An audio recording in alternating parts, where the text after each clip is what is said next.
आपका अपने YouTube channel पर स्वागत है। जो कि अब हम बात करते हैं कम्युनिकेशन की। कम्युनिकेशन को बिल्कुल ध्यान से समझते हैं कि कम्युनिकेशन होता क्या है। इसको आप इस तरीके से समझ सकते हैं जैसे कि कम्युनिकेशन का सामान्य अर्थ किसी सूचना या संदेश को एक व्यक्ति से दूसरे व्यक्ति तक पहुंचाना या संप्रेषित करना, दैट्स मीन्स कम्युनिकेशन होता है। इसका मतलब आप इसको कम्युनिकेशन बोल सकते हो। जैसे कि ए क्या है, सेंडर है। सेंडर को आप बोल सकते हो कि प्रेषक, यानी कि हिंदी में। वह बी क्या है, रिसीवर है। बी रिसीवर यानी कि प्राप्त करता है मैसेज को।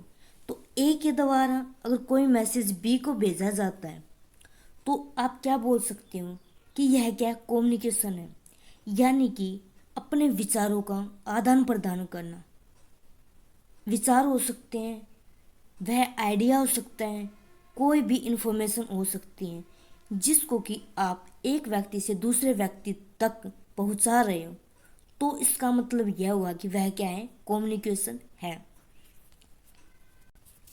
जैसे कि आप समझ सकते हैं कि कम्युनिकेशन होता क्या है।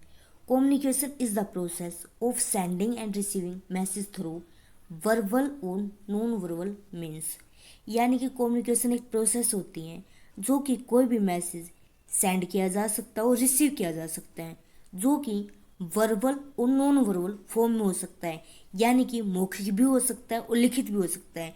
जैसे कि बोलकर भी बताया जा सकता है और लिखित यानी कि लेटर के माध्यम से भी बता सकते हैं या फिर ईमेल के माध्यम से बताया जा सकता है।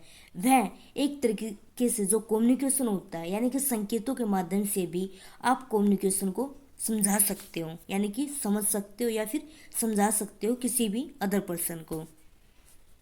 कम्युनिकेशन की डेफिनेशन क्या होगी, यानी कि हम यह कह सकते हैं कि कम्युनिकेशन अंग्रेजी के कम्युनिकेशन शब्द का हिंदी अनुवाद है।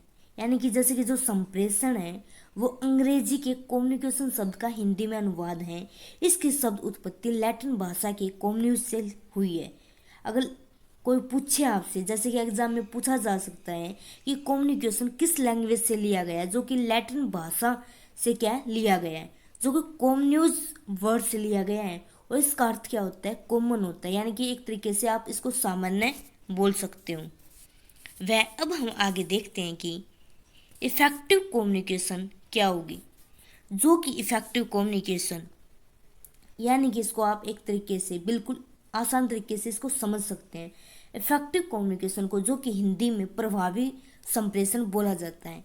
यहाँ यह समझना जरूरी है कि कम्युनिकेशन केवल विचारों का आदान प्रदान ही नहीं होता, यानी कि इससे कुछ ज़्यादा होती है। एक तरीके से इसमें जो भी जानकारी दी गई है उसको रिसीवर के द्वारा समझना क्या होता है, ज़रूरी होता है। तो ही कम्युनिकेशन को इफ़ेक्टिव माना जाता है। आप एग्जाम्पल ले लीजिए, जैसे कि कोई भी अगर स्टूडेंट है, कोई टीचर अपने स्टूडेंट को पढ़ाना चाहता है या फिर पढ़ा रहा है, लेकिन अगर स्टूडेंट समझ नहीं पा रहा है तो इसका मतलब क्या हुआ कि वो जो कम्युनिकेशन होगी वो इफ़ेक्टिव नहीं होगी। और इफ़ेक्टिव कम्युनिकेशन में सबसे ज़रूरी पॉइंट क्या होता है कि इफ़ेक्टिव कम्युनिकेशन जो होती है टू वे कम्युनिकेशन होता है। यानी कि दो लोगों का होना इसमें क्या होता है, ज़रूरी होता है। वह इसमें फीडबैक होना भी क्या होता है, ज़रूरी होता है। मान लिया कि टीचर्स ने क्या स्टूडेंट को समझाया, फिर अगर उसमें कोई भी फीडबैक नहीं मिल रही तो इसका मतलब क्या हुआ कि जो कम्युनिकेशन है वो इफ़ेक्टिव नहीं है। कि इफ़ेक्टिव कम्युनिकेशन की फीचर्स क्या होंगे, यानी कि इसकी विशेषताएं क्या होंगी। जो कि क्लियर मैसेज, यानी कि जो सेंडर के द्वारा जो मैसेज भेजा जा रहा है वो क्या होना चाहिए, एक तरीके से क्लियर होना चाहिए, यानी कि स्पष्ट होना चाहिए कि सेंडर क्या भेजना चाह रहा है। करेक्ट मैसेज, वो ठीक भी होना चाहिए। कंप्लीट मैसेज, यानी कि पूर्ण रूप से कंप्लीट होना चाहिए। प्रेसाइज मैसेज होना चाहिए और रिलायबल होना चाहिए। रिलायबल होता है एक तरीके से विश्वसनीय। कंसिडरेशन ऑफ द रिसिप्ट, यानी कि जो एक तरीके से जो रिसीवर होता है उसका क्या होना चाहिए, पूरा कंसिडर होना चाहिए। और सेंडर इज कटेसी, यानी कि जो सेंडर मैसेज भेज रहा है वो क्या होना चाहिए, एक तरीके से स्पष्ट होना चाहिए। इसको आप क्या मान सकते हो, जो कम्युनिकेशन हो वो क्या होगी, इफेक्टिव होगी। यानी कि आपने समझा कि इफेक्टिव कम्युनिकेशन में सबसे पहले टू वे होना चाहिए।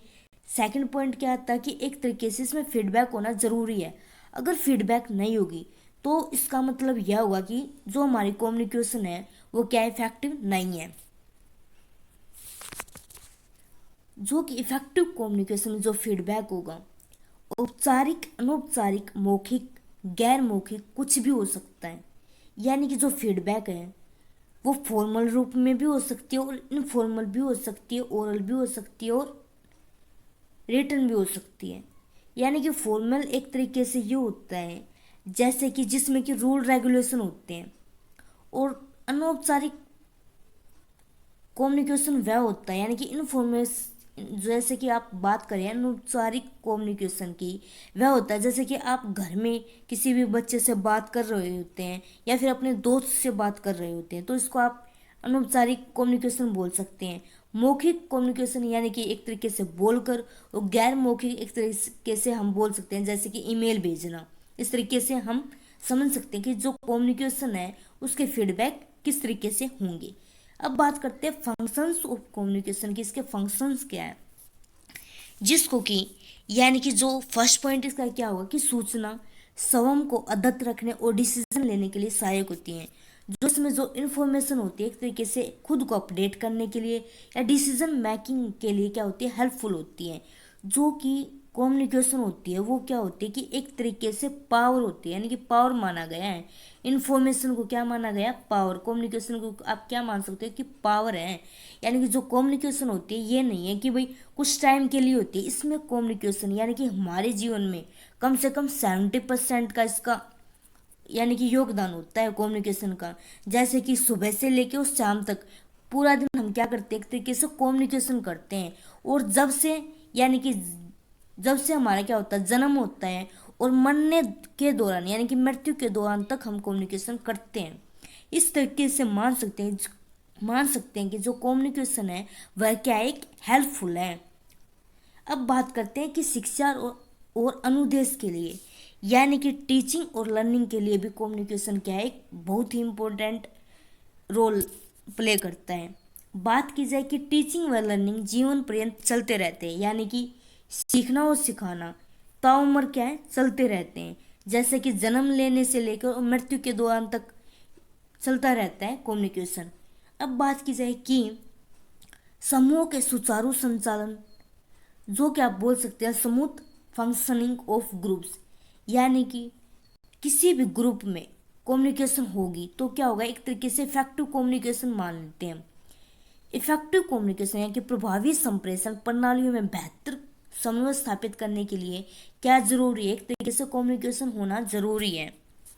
अब बात की जाए कि मोटिवेशन एंड मोरल, अगर कम्युनिकेशन क्या होती है कि अगर मोटिवेट, जैसे कि कोई भी टीचर, अगर आप कई बार देखते हैं कि कोई भी टीचर अगर हमें टीच करता है तो कई बार वो हमें क्या करता है कि यानी कि एक तरीके से मोटिवेट करता है। तो इस तरीके से आप समझ सकते हो कि मोटिवेशन होना क्या ज़रूरी है, ताकि हम अपने लक्ष्य के प्रति क्या रहे, एक तरीके से बोल सकते हो कि आप उसके प्रति जागृत रहें कि आपको क्या करना है इन फ्यूचर। तो मोटिवेशन एंड मोल लाइफ में क्या करता है कि एक तरीके से हैम रोल प्ले करता है। तो आप बोल सकते हो कि कम्युनिकेशन में मोटिवेशन एंड मोल का क्या है, हैम रोल है। अब बात की जाए कंट्रोल की, टॉप लेवल और मिडल लेवल और लोअर लेवल तीनों में ही क्या होता है, एक तरीके से कम्युनिकेशन होता है। जैसे कि कई बार आप लोग देखते हैं, जैसे कि आप एग्जाम्पल ले लीजिए कि स्कूल का ही एग्जाम्पल ले लो, उसमें क्या होता है कि एक तो होता है डायरेक्टर, फिर होता है प्रिंसिपल, फिर क्या होता है स्कूल। तो इसका मतलब डायरेक्टर को आप क्या मान सकते हो कि टॉप लेवल में, प्रिंसिपल मिडिल लेवल में, व लोअर लेवल की बात की जाए तो स्टाफ टीचर की। तो एक तरीके से आप बोल सकते हो कि इस तरीके से कम्युनिकेशन के माध्यम से, संप्रेषण के माध्यम से विचारों का आदान प्रदान करके क्या रखा जा सकता है, कंट्रोल किया जा सकता है। अब बात की जाए कल्चरल प्रोग्रेशन की, जो कि एक तरीके से यानी कि हमारे कल्चर में भी जैसे कि सांस्कृतिक बोलते हैं तो उसमें भी क्या है, कम्युनिकेशन का अहम रोल प्ले करते हैं। अब बात की जाए कि सोशल एंड नेचुरल इंटीग्रेशन, एक तरीके से सोसाइटी में भी कम्युनिकेशन होना क्या है, ज़रूरी है। वह अब हम देखते हैं कि बर्लो मॉडल ऑफ कम्युनिकेशन, जो कि सबसे इम्पोर्टेंट है। ये कई बार एग्जाम में पूछा भी गया है कि बर्लो मॉडल ने कौन से एलिमेंट दिए, जो कि सेंडर, मैसेज, चैनल और रिसीवर, जिसको कि SMCR भी बोला जाता है। यानी कि कई बार पूछा जा सकता है कि SMCR मॉडल किसने दिया, जो कि बर्लो के द्वारा दिया गया है। और SMCR से पहले क्या था, जो कि SR बोलते थे, यानी कि सेंडर और रिसीवर बोला जाता था। लेकिन SR यानी कि सेंडर और रिसीवर से एक तरीके से कम्युनिकेशन कंप्लीट नहीं होती। कम्युनिकेशन को कंप्लीट करने के लिए सेंडर होना ज़रूरी है, मैसेज होना ज़रूरी है, और क्या, चैनल भी होना ज़रूरी है। और सबसे इम्पोर्टेंट क्या होता है कि एक तरीके से रिसीवर का होना ज़रूरी है, जो कि सेंडर को क्या देता है, फीडबैक देता है। Thank you for watching.